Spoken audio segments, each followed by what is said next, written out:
आहो महिषासुरा संगे केले युद्ध तुंबळ महिषासुरा संगे केले युद्ध तुंबळ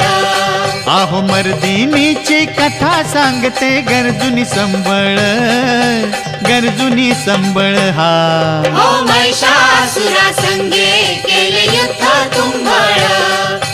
महिषासुरा संगे केले युद्ध तुंबळ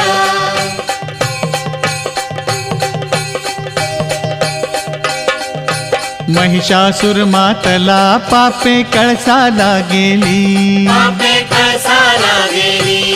आहो निर्दाळाया त्याला शस्त्रे हाती घेतली युद्धासाठी सज्ज होऊन देवी निघाली देवी निघाली व्याघ्रावर